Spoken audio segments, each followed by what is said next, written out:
Korean Mafia boss pretends to be in a coma, but when he hears his nurse's confession, everything changes. The sterile scent of antiseptic and the rhythmic, metronomic beeping of the cardiac monitor were the only constants in a world that had shrunk to the four walls of a VIP hospital suite. To the outside world, Jae-sun was a fallen titan, a casualty of a brutal ambush that had left the formidable head of the Gwangju syndicate in a vegetative state, powerless and drifting in the void. But the truth was far more calculated. His mind was a razor in the dark, sharp and waiting. He had trained for years in the discipline of stillness, slowing his breath until it was barely a ghost of a respiration, keeping his heart rate artificially low, and enduring the humiliation of being discussed as if he were already a corpse. He lay there, paralyzed by choice, listening to the vultures circle his empire.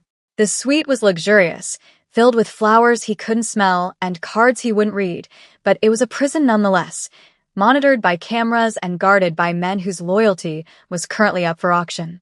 The door clicked open, the heavy sound of expensive Oxfords hitting the linoleum floor signaling the arrival of the very men he had once called brothers.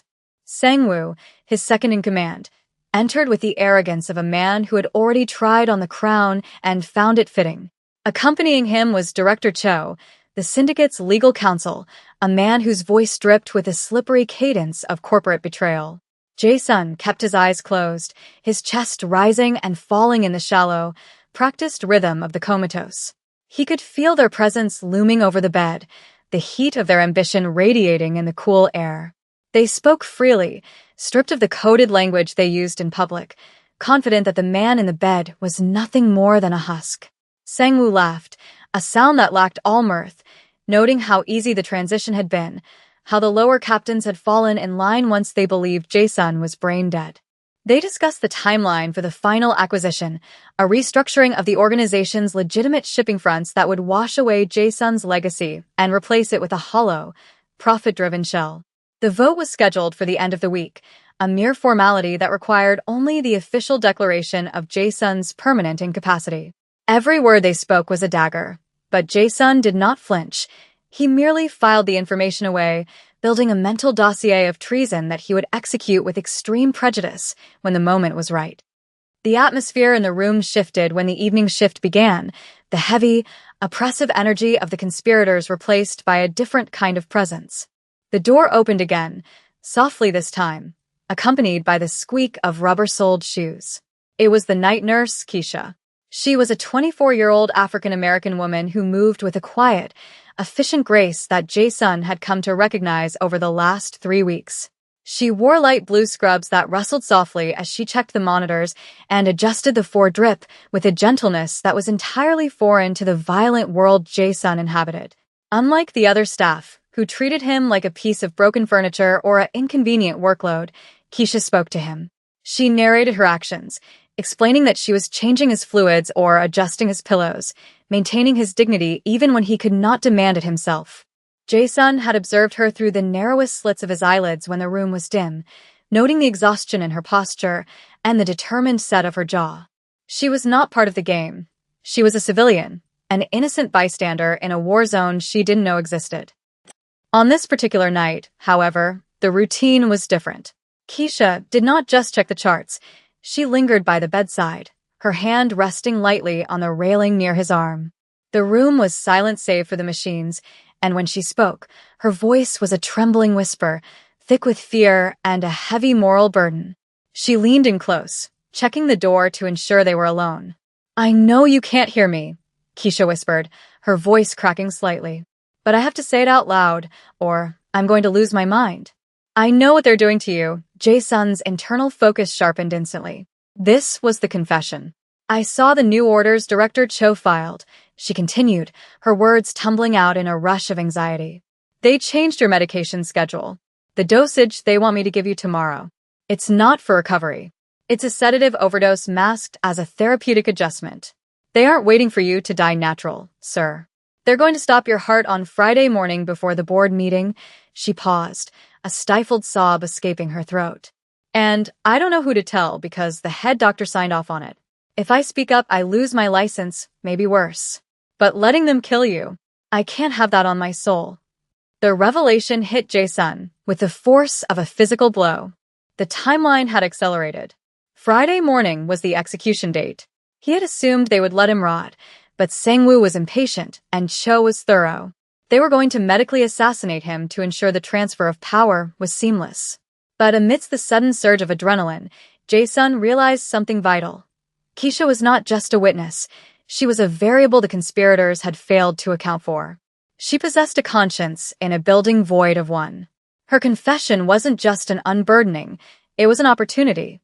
He realized that his strategy of passive observation was no longer viable. If he remained the silent statue, he would be dead in 48 hours. He needed an operator on the outside, someone who could move through the hospital corridors invisible and unsuspected. He needed Keisha. The risk was immense. If she panicked, if she screamed, the guards outside the door would rush in, and his advantage would be lost. But as she leaned over to adjust his blanket, her face inches from his, he knew he had no choice. He had to break his silence. The next morning brought a fresh wave of indignity and danger. The sun had barely crested the skyline when the entourage returned, this time bringing the institutional enabler, Dr. Reeves.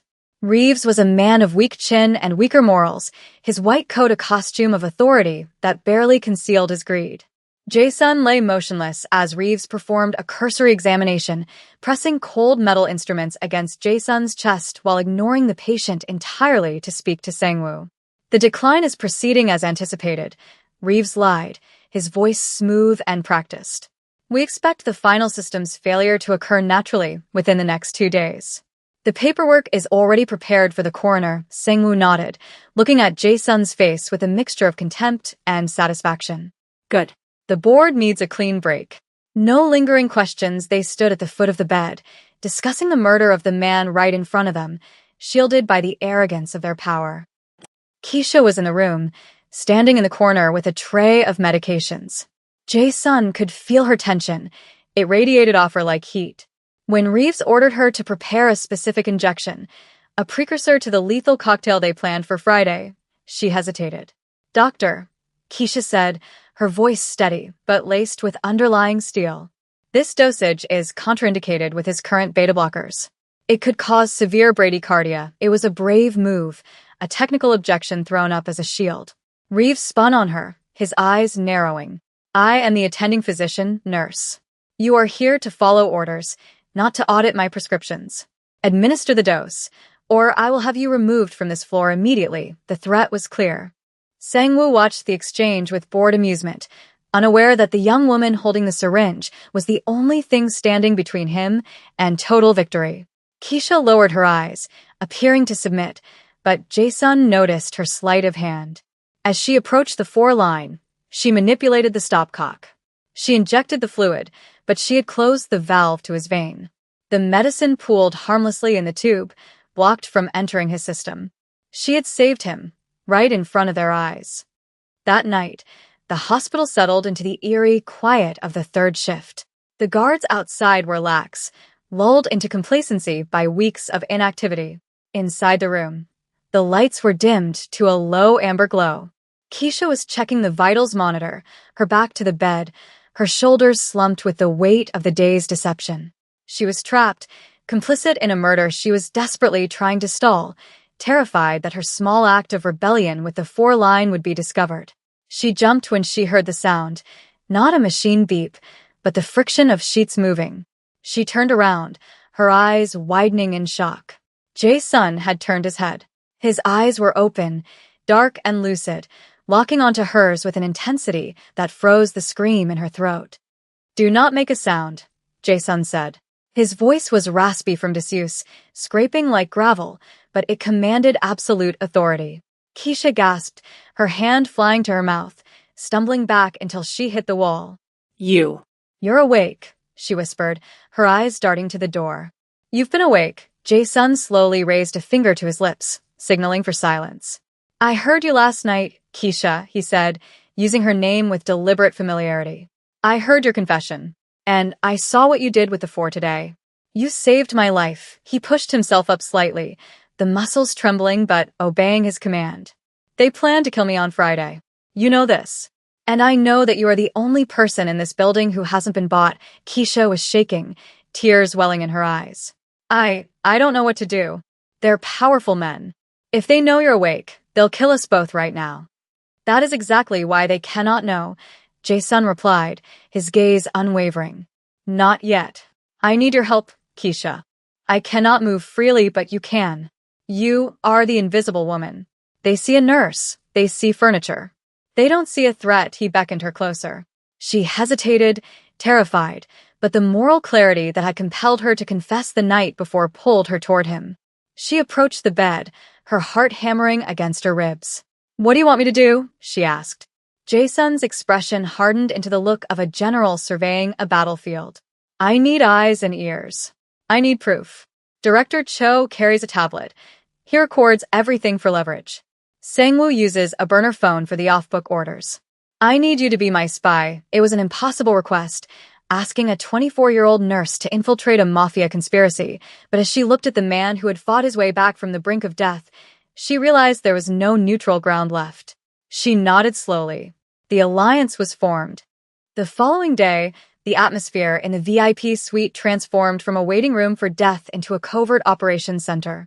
The transformation was invisible to the naked eye. To anyone watching on the security feed, it looked like standard patient care. Keisha moved with her usual efficiency, but every action now had a dual purpose. When she changed the bedding, she whispered updates on the guard rotations.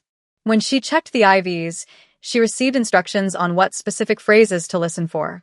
Jae-sun, though still physically weak, was mentally accelerating, guiding her through the treacherous waters of corporate espionage. He taught her how to look without turning her head, how to leave a recording app running on her phone while it sat innocuously on a medication cart. The first test of their partnership came just hours later. Director Cho arrived alone, pacing the room while on a call, his voice low and agitated. The offshore accounts need to be ready by Friday noon, he hissed into his phone. Once the flatline is confirmed, we transfer the assets immediately. I don't care about the encryption keys. We bypass them with the death certificate. Keisha was in the room, emptying the waste bin. Her heart thundered in her ears. Loud enough, she feared, to be picked up by the microphone. She had placed her phone on the counter behind Cho, the screen dark, but the recorder running. She moved slowly, fighting the urge to flee. Cho turned, his eyes sweeping over her dismissively before returning to the window. Yes, the nurse is irrelevant. Just get it done. He ended the call and left, leaving the phone behind on the counter for a split second before scooping it up, but he missed Keisha's phone. As soon as the door clicked shut, Keisha retrieved her device, her hands trembling so violently she almost dropped it. She rushed to the bedside, playing the audio back for Jae-sun. The quality was crisp. It was a smoking gun, a direct admission of premeditated murder and financial fraud. Jae-sun listened, a grim smile touching his lips for the first time. Perfect, he whispered.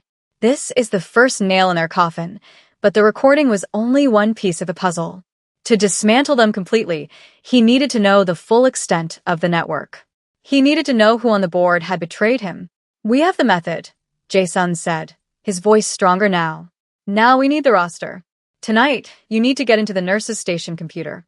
Access Dr. Reeves' private files. He documents his special consultations. That list will tell me who I need to destroy and who I can spare. Keisha looked at him, fear still present but now tempered by a rising sense of purpose. She wasn't just a nurse anymore.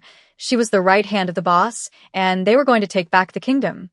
The hallway outside the nurse's station was bathed in the sickly, flickering fluorescent light that characterized the graveyard shift, a stark contrast to the shadowed intimacy of the VIP suite where a mafia boss and a nurse plotted a revolution. Keisha stood at the precipice of the corridor, her heart hammering a frantic rhythm against her ribs as she clutched a clipboard to her chest, using it as a shield against the creeping dread. It was 3 a.m., the dead hour, the time when human error was most likely and when the hospital's skeletons were buried in digital graves. Jae-sun had been precise in his instructions, his mind dissecting the hospital's security protocols with the same ruthless efficiency he used to dismantle rival gangs. He needed the ledger, Dr. Reeves' private consultation log, which Jae-sun suspected was a thinly veiled record of bribes and illicit prescriptions. Keisha approached the main terminal, her hands trembling as she reached for the keyboard. The login screen blinked at her, a blue cursor pulsing like a taunt. Earlier that day, under the guise of organizing Reeves' desk, she had placed a piece of clear tape over his keyboard, later dusting it with crushed chalk from the supply closet to see which keys were pressed, a trick Jason had whispered to her from his bed. The pattern suggested a date. She typed it in. The date of Reeves' medical board certification. Access granted. The screen flooded with data, casting a ghostly pallor over her face as she navigated the labyrinth of folders. She found it buried under a directory labeled Archived Research, a spreadsheet titled External Revenue. It was a roadmap of corruption, detailing payments from Sengwoo's shell companies directly into Reeves' offshore accounts, with line items explicitly referencing subject JS termination. As the file transferred to the encrypted USB drive Jason had guided her to locate in his personal effects, hidden in the lining of his suit jacket hanging in the closet, the elevator chimed at the end of the hall. The sound was like a gunshot in the silence. Keisha froze, her eyes darting to the progress bar. 85%. Footsteps echoed, heavy and deliberate, not the squeak of nursing shoes, but the thud of security boots. It was the private contractor hired by Sengwoo to monitor the floor. Keisha couldn't run. That would imply guilt. She forced herself to breathe, willing her posture to relax into the slump of a tired employee catching up on paperwork. The guard rounded the corner, his gaze sweeping over her with suspicion. Late night for filing, isn't it? He grunted, his hand resting casually near his belt. Keisha didn't flinch, channeling the icy composure Jason had modeled for her. Dr. Reeves needs these charts audited before the board meeting tomorrow, she lied, her voice steady despite the nausea churning in her stomach. Unless you want to explain to him why his audit is incomplete? The guard hesitated, the mention of Reeves and his notorious temper, enough to make him back down. He grunted an affirmation and continued his patrol. The drive flashed, complete. She yanked it free, slid it into her pocket, and walked away with the casual pace of someone who had nothing to hide while carrying the evidence that would topple an empire. Thursday dissolved into Friday with an agonizing slowness, the hours ticking down toward the execution scheduled for 9 a.m. The atmosphere in the suite was suffocating, a pressure cooker of unspoken tension. To the outside world, Jason was fading. His monitors were calibrated to show a gradual decline in vital signs, a digital deception orchestrated by Keisha's manipulation of the sensor leads. But inside the bed, Jason was coiled like a viper. He had spent the last 24 hours mentally rehearsing every variable, consuming the data Keisha had stolen. The scope of the betrayal was wider than he had anticipated. It wasn't just a coup, it was a liquidation. Sengwoo had arranged to sell the syndicate's shipping routes to a Russian conglomerate immediately upon Jason's death, a deal that would flood the streets with product Jason had strictly forbidden. The moral stakes had shifted. This was no longer just about his survival, but about preventing a chaotic flood of violence that would engulf the city. Keisha moved around the room, performing her final checks, but her eyes were red-rimmed from lack of sleep. They had made contact with the one external variable Jason could trust, Attorney Kong, a man of archaic honor who had been pushed out by Director Cho, but never fired. Through a burner email accessed on the hospital Wi-Fi, they had sent the encrypted files. The reply had been a single word. Received now. They just had to survive the morning. You have to leave the room when they come, Jason whispered during her morning rounds, his voice barely audible over the hum of the HVAC. If things go wrong, I do not want you in the crossfire. Keisha shook her head, adjusting his blanket with fierce determination. No. I'm the nurse. I have to be here to administer the final dose if I leave. Reeves does it himself, and he won't hesitate. I'm staying. It was a defiance that Jason respected, a sign that the civilian had forged herself into a soldier in the span of 3 days. He didn't argue. He simply closed his eyes as the heavy oak doors swung open. The air in the room changed instantly, soured by the arrival of Sengwoo, Director Cho, and Dr. Reeves. They wore dark suits, dressed for a funeral they were eager to attend. There was no pretense of sorrow today, only the impatient energy of men checking a box on a to-do list. Time of death will be recorded as 9:15 a.m., Reeves stated clinically, opening a silver case on the rolling table. He withdrew a syringe filled with a clear, viscous liquid, potassium chloride, enough to stop a heart instantly. Heart failure secondary to trauma complications. Clean. Simple, Sang-woo stood at the foot of the bed, staring at the man who had been his mentor, his face devoid of anything but greed. Do it, Sang-woo commanded. The buyers are waiting. The moment stretched, elastic and terrifying. Dr. Reeves stepped forward, the needle glinting under the harsh overhead lights. Keisha stood by the monitor, her hands clasped so tightly her knuckles were white, waiting for the signal. Reeves swabbed the injection port on the foreline, the smell of alcohol sharp and stinging. Goodbye, boss, Sang-woo muttered, checking his watch. As Reeves' thumb depressed the plunger, ready to push the lethal dose into the line, the rhythm of the heart monitor did not slow. It accelerated. A steady, powerful thumping filled the room, faster and stronger than a dying man's heart should ever be. Reeves paused, confused, looking up at the screen.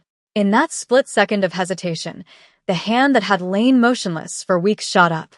Jae-sun's fingers clamped around Reeves' wrist with the crushing force of a hydraulic press. The doctor yelped, dropping the syringe, which clattered loudly onto the linoleum. The room froze. Sang-woo took a step back, his face draining of color. Jae-sun slowly opened his eyes, and the fog of the coma was gone, replaced by a burning, terrifying clarity. He sat up, the movement fluid and controlled, ignoring the wires that pulled at his chest. He didn't look at the doctor wincing in his grip. His eyes were locked on his second-in-command.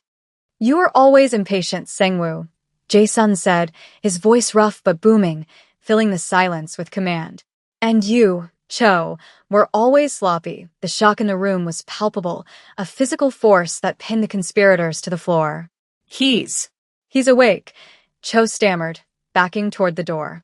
Guard. Get the guard. But the door didn't open for his mercenaries. It opened for Attorney Kong, flanked by 4 officers from the Internal Investigations Unit and the Chief of Police himself. The tableau was complete. Jae-sun released Reeves, shoving him backward into the medical cart with a crash. There is no need for guards, Jae-sun continued, swinging his legs over the side of the bed. The police have the recording of you ordering my murder, Cho. And they have the bank records you thought were secure, he pointed to Keisha, who stepped forward, no longer the terrified nurse, but the witness for the prosecution. She handed a tablet to the chief of police, who tapped the screen. Ko's voice, clear and undeniable, filled the room from the recording days prior. Once the flatline is confirmed, we transfer the assets immediately. The color drained from Sang-woo's face as he realized the depth of the trap. He wasn't watching a man die, he was watching his own life end. The unraveling was swift and brutal, not in violence, but in the cold machinery of justice. There was no shootout, no desperate struggle. Jae-sun had ensured that their power was stripped before they could reach for a weapon. The officers moved in, cuffing Dr. Reeves first, who began to weep and babble about being coerced. Director Cho maintained a stony silence, the lawyer in him already calculating odds that no longer existed. But it was the interaction between Jae-sun and Sang-woo that held the room's oxygen. The betrayed mentor stood before the usurper, looking down at him with a disappointment that cut deeper than any knife. You wanted the crown, Jae-sun said quietly, but you didn't want the weight. You thought leadership was about profit. It is about people. Sang-woo looked at the floor, unable to meet the gaze of the man he had tried to kill. It was just business, he whispered, a pathetic epitaph for his ambition. No, Jae-sun corrected him, glancing at Keisha, who stood tall by the window. It was a test. And you failed. As they were led away, the hospital room felt suddenly spacious, the oppressive air of conspiracy vented out, leaving only the sterile, clean scent of a new beginning. Jae-sun turned to Keisha. He didn't offer a handshake. He offered a bow, deep and respectful, acknowledging that the hierarchy had been irrelevant in the face of her courage. You saved more than my life today, he told her. You saved the soul of this organization. 6 months later, the skyline of the city gleamed under a bright autumn sun, a visual echo of the clarity that had been restored to the Gwangju Syndicate. The organization had been purged, the criminal elements excised, and the legitimate shipping logistics expanded into a transparent, lawful enterprise. Jae-sun sat in his office, not a shadowy den of smoke and whispers, but a glass-walled room overlooking the harbor. He looked different, older, perhaps, with silver threading his hair, but lighter. He signed the final papers for the Keisha Williams Medical Scholarship Foundation, a massive endowment designed to fund nursing and medical degrees for underprivileged students. Across the city, Keisha walked out of the medical school admissions office, a letter of acceptance in her hand. She wasn't just a survivor of the incident, she was its greatest victory. She stopped to check her phone, seeing a news notification. Syndicate reforms lead to record low crime rates. She smiled, knowing the truth behind the headline. She met Jae-sun one last time at a quiet park by the river. It was a meeting of equals. They didn't speak of the fear or the syringe or the dark nights in the hospital room. They spoke of the future. "You have a long road ahead, Doctor," Jae-sun said, using the title she had not yet earned but surely would. "And you have a lot of cleaning up left to do," she replied, gesturing to the city. "The network Cho used," she added, her tone turning serious. The money didn't stop with him. "I saw the last page of the ledger before I gave it to the police. There were transfers to a consortium in Zurich." Cho was just a middleman, Jae-sun nodded, his expression darkening slightly, the warrior re-emerging behind the CEO's mask. "I know. We cut off the head of the snake, but the body is still moving in the tall grass. That is a battle for tomorrow." He looked at her, his eyes filled with a gratitude that words could not capture. "But today," he said, "we enjoy the peace we bought." As Keisha walked away into the sunlight, and Jae-sun turned back toward the city that was both his kingdom and his burden, the camera lingered on the space between them, a bond forged in silence, proving that even in the darkest corridors of power, the truth has a sound of its own.